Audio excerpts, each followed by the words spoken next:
Hi, nice to meet Uh, I hope I am audible. you. Yes, yes, you are. Absolutely.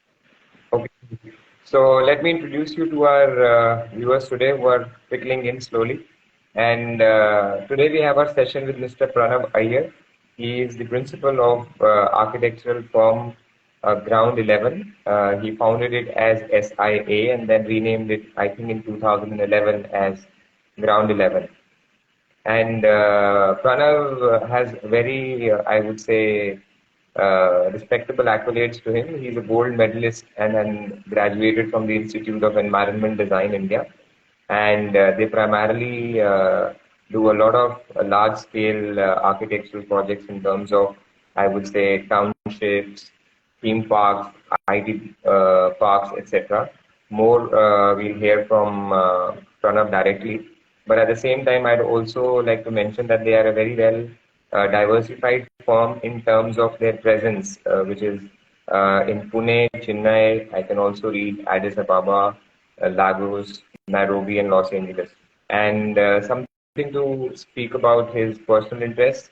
It's very interesting that he collects model trains and aircrafts and is also an avid railroader. So over to you, Pranav. I mean, please give us your introduction the way you would like us to hear from you. Well, I'm an architect, and I work on the rest of the stuff already said. Good. That's pretty much. Okay.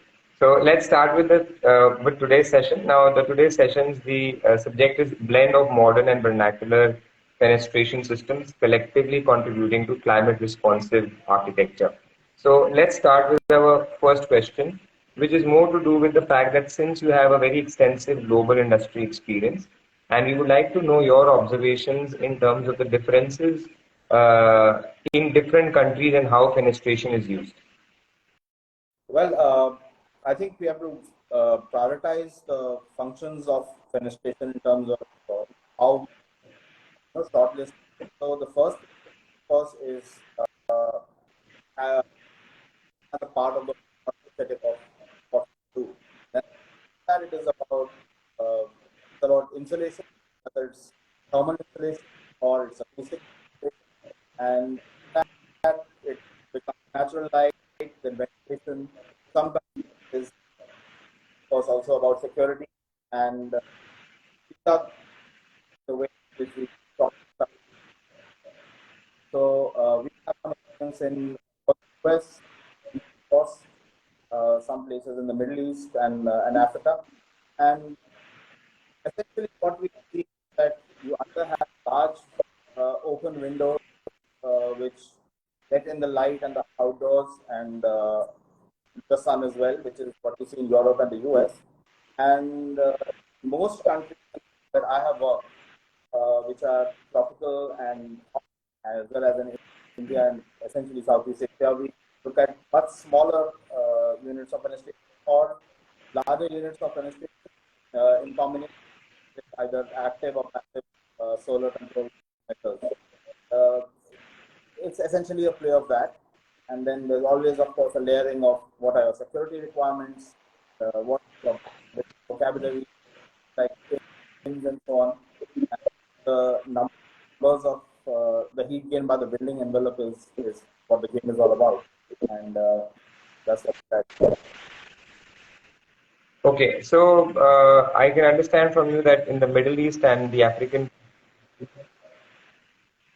sorry, I think we are facing a break in your voice. I can hear you. Can you hear me I can clearly? hear you. Okay, so all I'm saying is that what I can gather from your conversation is that probably in the Middle East and African countries, you've seen that the fenestration units are smaller in size. Am I correct in my understanding? Traditionally, yes, but of course, we have Dubai in this as well and Riyadh, all these cities. So we have thicker walls and smaller windows. We get a lot of warmer states. That some natural, for example, in big walls and windows so that animals cannot. Right. Sorry, I didn't hear that. so that animals cannot enter the house. So that, Okay. and but now what is happening is because of globalization, having larger windows and compensate with technology, other methods of using fins or louvers or shapes, and we sort of, it's a much more global normal that that sort of is almost all locations.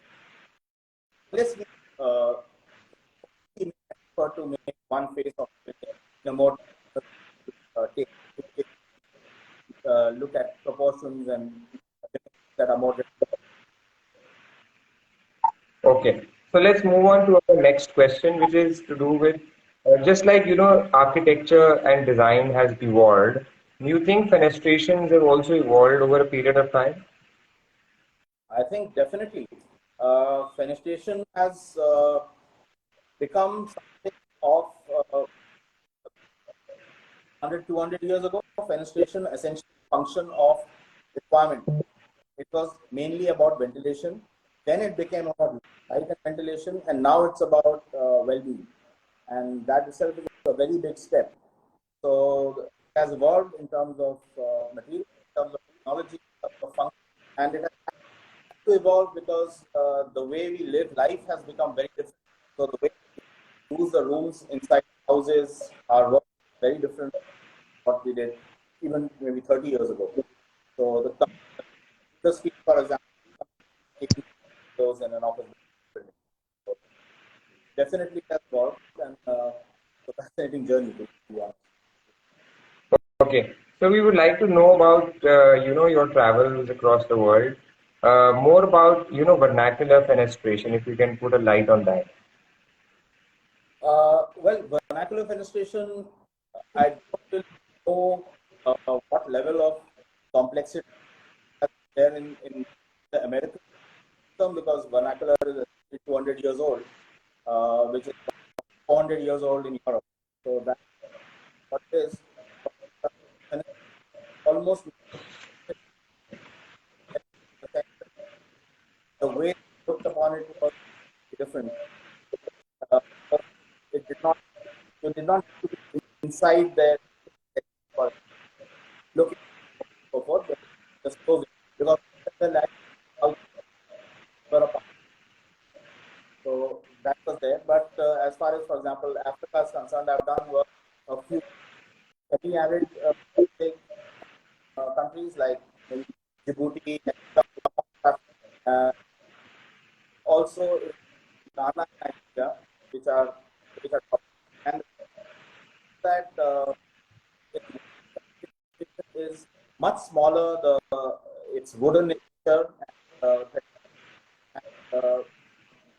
also leather, for example. Those are types of leather. A lot of places.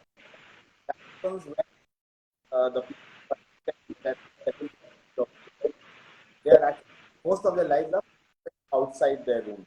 So they come inside to sleep or for protection against or rain. And tropical that I've worked in Africa, the are very similar. They have a dust. So you have your whole code. Then this now, of course, we got and you get what, but that is how it is. Now we are going back to the vernacular and proportion of our project. Uh, for windows that do what windows are made, and it is the burden because uh, there are different ways in which uh, work. So depending on what you use, how you design it, apart from the uh, gives you that much to a more, for example, in the middle, wooden window, a very basic window, had gone out of fashion because the houses that were designed assuming windows were just not a good fit proportion in terms of the amount of light they let, but that is coming in and rooms with their depths, height of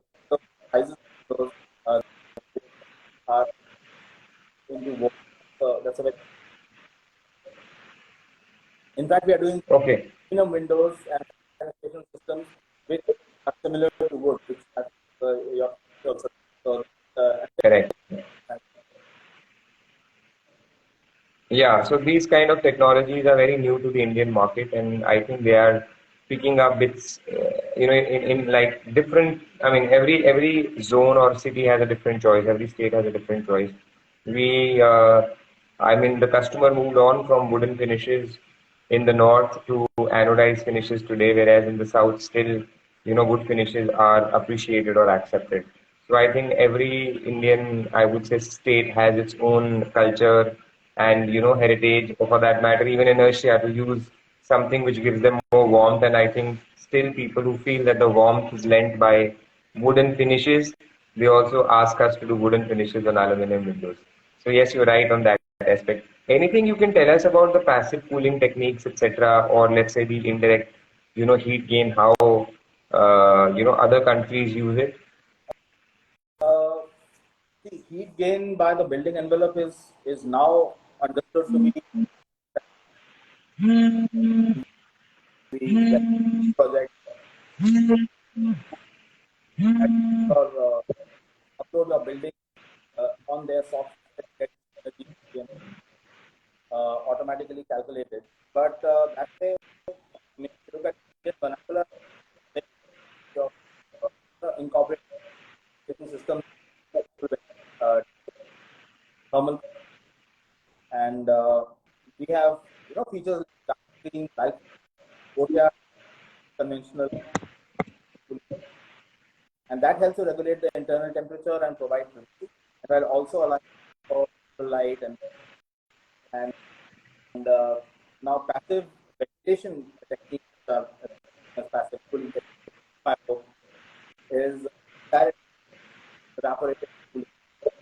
We have been using those in our in vernacular Indian, the central courtyard and the body and so on. And direct air also refers to the use of the use of stone and mud. So that absorbs the inside cool and then during the night, sort of uh, cool during the warms warms up the night. And evaporate, of course, water to use the air, cool the air, and fountains and pools and so on. And of course, the light and vegetable systems of cooling. Small windows and open strategic, for example, high on walls, then they reduce the heat gain, sort of encourage ventilation as well. I think a lot of these traditions are now still being used and many buildings. Of course, with modification, for example, modern may incorporate double glazed devices, low emissivity things, and easier uh, efficient. And there is, and then of course you have your safety and security measures. So you have your toughened glass, laminated glass, and so on. But that is more security. Uh, Cool. So yeah, that is true. I personally of the example, which is has such potential that the Jali operates millions of design. Uh, Yeah. all the screens that are being are essentially all Jalis, and they are doing the same function, except that they're doing it much more.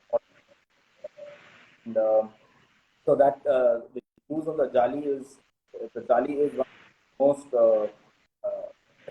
effective, I think, elements of architecture. That I think because it is evolving probably faster than the rest of the technology.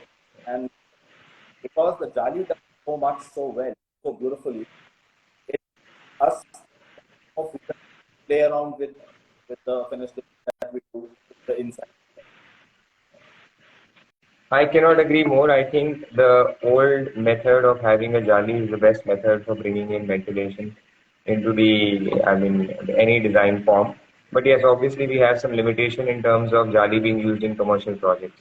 But yes, residential, definitely I'm in for any kind of jali probably which people would want to use, because these days the engineered systems are more airtight than the wooden systems. Why? Because with the use of gaskets, the ceiling has become so, I would say, I would not, so good at the end of the day, that even the natural ventilation that used to happen through the gaps is not there. So today, if someone is using a pre-engineered product or an engineered window and hasn't given too much of attention on the ventilation aspect, definitely is going to, not be able to design the optimum space in terms of well-being of the residents, I feel. Very true. So I'm with you on that. Yeah. So let's move on to the last question of our session today. Now this is to do with whether you have used any fenestration you recall as a union of ancient practice with modern technology. See, when we were studying, we were that 1,000 years ago, uh, studying in Gujarat, we were told, and we believe, and we still believe that Indian architecture. I don't know. I think it was Joshi who said that. So, but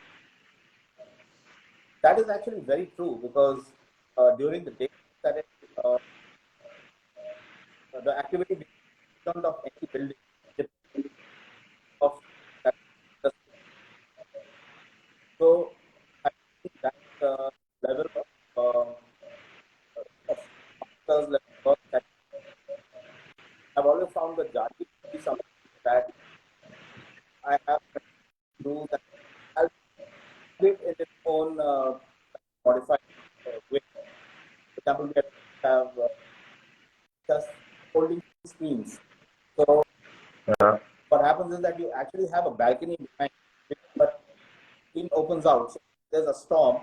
You still get the spray of water, and you don't get the 100 wind on your face. So that, that takes care of ventilation, care of weather events, security, and how you want to make it, how you want to position it. It can take care of your privacy and even acoustic. So I'm definitely a fan of the Jahili. okay, great. So it's good to have you with us today, Pranav, and we hope to see you again probably when we are visiting Pune or Chennai, and we welcome you to visit us in Chandigarh anytime you are on this side. Thank you very much. Thank you. It was a very, very, I would say, informational session to be with you today. So Thank you. thank you so much. Thank you.